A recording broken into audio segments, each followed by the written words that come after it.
We actually have sun at this extremely late hour, and the weather is beautiful. I don't need to wear a jacket. It's so lovely and I'm so happy. Okay, here we go. These stairs are the death of me every time. It's a good warm-up at the very least. Excellent. Okay, so if you haven't seen my other vlogs, here's the deal. Right now, I'm gearing up to be part of a ballet student showcase with a company called Everyday Ballet. And we're putting together a bunch of different pieces from Sleeping Beauty and some other contemporary pieces as well. This is only my second ballet recital or major ballet performance of any kind in my entire life. At this point, I'm 31 and I did my first ever ballet recital last year. We're doing it again. Yeah, this breaks the line, right? This lengthens the line. Like I always think of. So every week I've been taking class with Everyday Ballet, and then right afterwards I have about an hour of rehearsal time, and I'm going to be dancing in a few different small group numbers as well as one large choreography piece that includes everybody. So it's been a lot of fun and a very interesting process that has really forced me to grow and stretch in ways that I was not anticipating.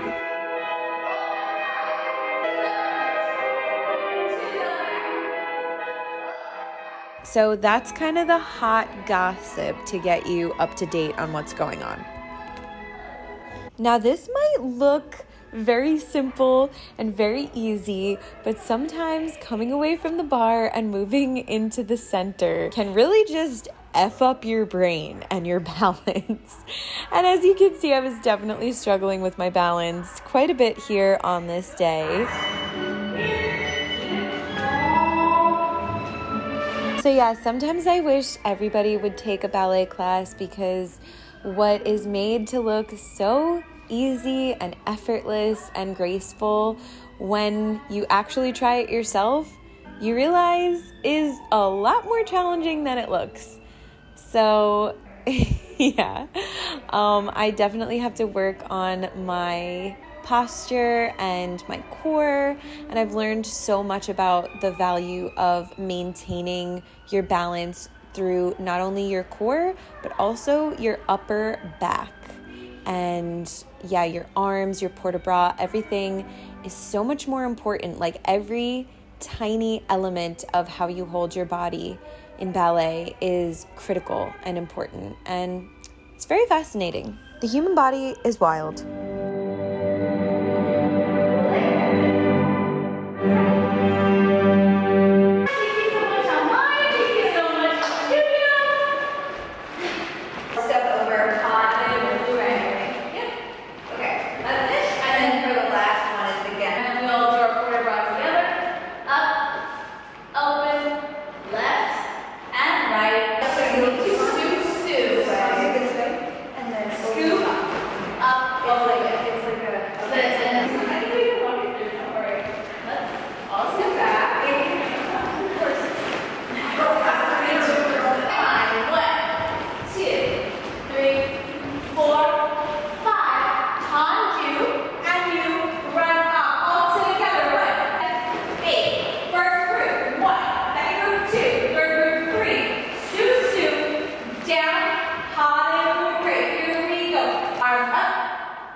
That was pretty fabulous. I'm feeling so good. I always am after class. It was a little bit of a struggle just because I was out the past couple of weeks, so I had to kind of catch up and learn one thing pretty quickly, but it wasn't too difficult and I think I got it okay. And then we just went over a bunch of the other choreographies that we've been working on. So yeah, it's getting more real. We're starting to build out the formations of everything, and I think it's gonna be really fun. It's a good group. It's a really, really good group.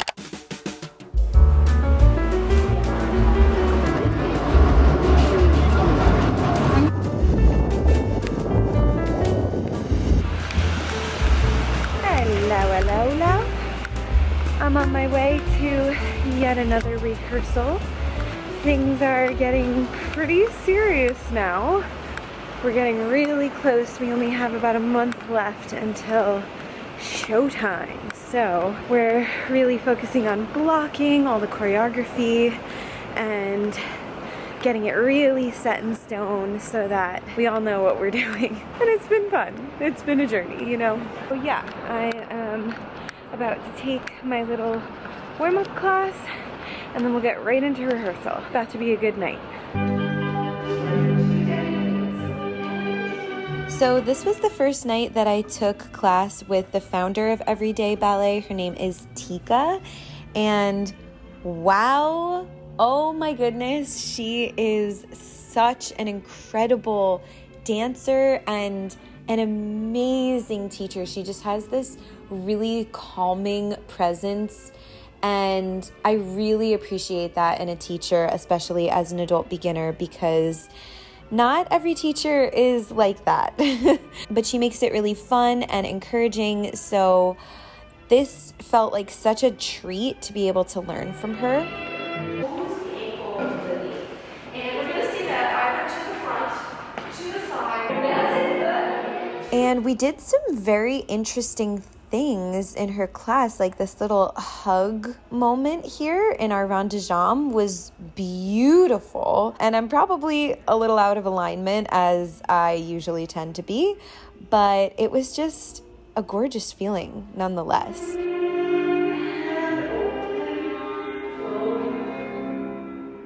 Yes, it's hard.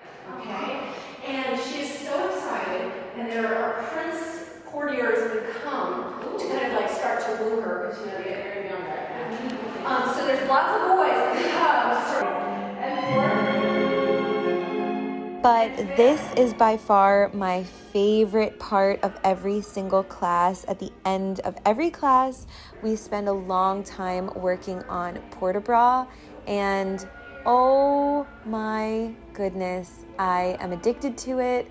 I love it so very much, and I just feel like I've learned so much being a part of this experience and learning from people like Tika and my other usual teacher, Amy. I just feel like I've watched my technique grow tremendously in a relatively short amount of time.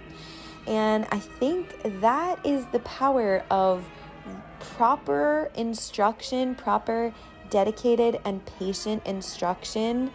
And it's so important for adult beginners. So I'm very grateful to have a space and a studio like this now.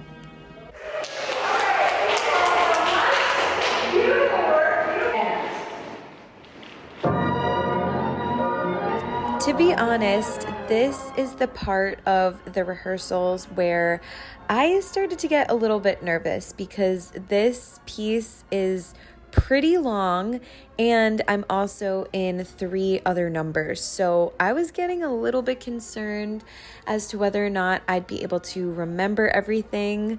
And this is the most demanding ballet performance I've ever been in. Like I said, I've only been in 2 in my whole life, and the last performance I did was just 1 piece of choreography that I was in, and now this is a total of 4, with a lot more attention to detail and knowing your cues properly and really working together in formation, almost like a flock of birds. Like, you really have to be paying attention to everyone else around you and know your cues. So if you're curious to see how it all turns out in the end, you can actually watch it virtually. I'll leave all the information down in the description and in a pinned comment below, so you can grab some tickets. They're only $7, and you'll be able to watch the entire performance, see how everything turns out in the end virtually from wherever you are in the world. So definitely stay tuned for that, because I'm nervous but excited.